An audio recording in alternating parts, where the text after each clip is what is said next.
Real, क्योंकि सास भी कभी बहू थी में आ गया है एक ऐसा धमाकेदार ट्विस्ट जिसे देखकर दर्शकों के होश उड़ जाएंगे।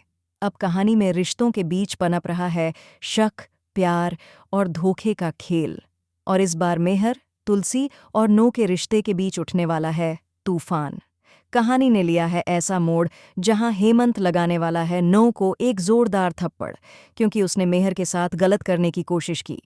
जी हाँ दोस्तों, इस वक्त सीरियल पहुंच चुका है अपने अब तक के सबसे रोमांचक ट्रैक पर, जहां हर किरदार अपने दिल और दिमाग के बीच जूझ रहा है।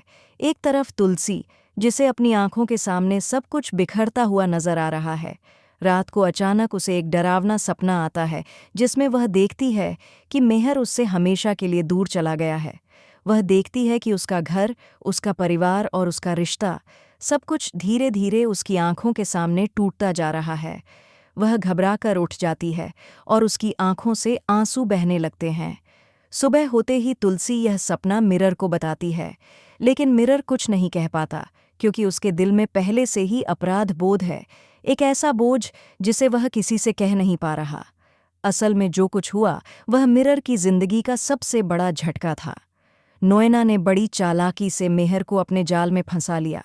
वह जानती थी कि मिरर एक भावुक इंसान है और उसकी कमजोरी तुलसी का नाम है। इसी का फायदा उठाते हुए नोएना ने मिरर की ड्रिंक में नशा मिला दिया। जब मेहर को होश नहीं रहा तो वह उसे अपने होटल रूम में ले गई। वहां उसने माहौल ऐसा बना दिया कि सब कुछ रोमांटिक लगे, हल्की रोशनी, धीमा संगीत और चेहरे पर छलकता झूठा प्यार। वह मेहर से कहती है, कभी तो दिल की बात कह दो मेहर, आखिर कब तक छिपाओगे। मेहर नशे की हालत में होता है, उसकी आंखों में धुंध और दिल में सिर्फ तुलसी का चेहरा। वह कह उठता है, आई लव यू तुलसी, लेकिन उसके सामने खड़ी नोएना मुस्कुरा देती है, क्योंकि उसे बस इतना ही सुनना था। वह मेहर को गले लगा लेती है और सब कुछ खत्म हो जाता है। उस रात की वह एक गलती मेहर के जीवन की सबसे बड़ी सजा बन जाती है।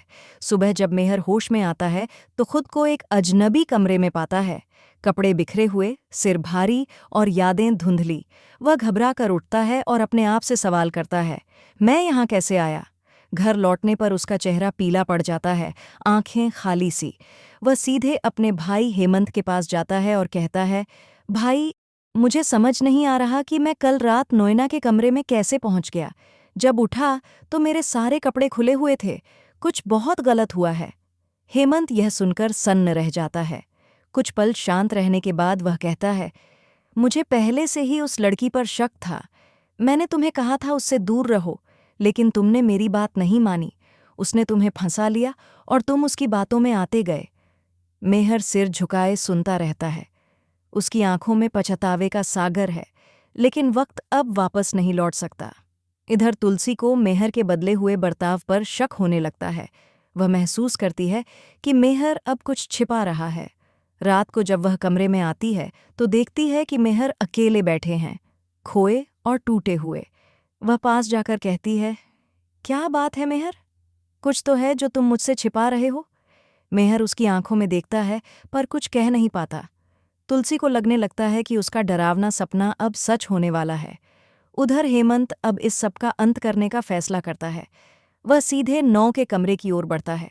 दरवाज़ा खोलते ही सामने खड़ी होती है नौ, एक चालाक मुस्कान के साथ।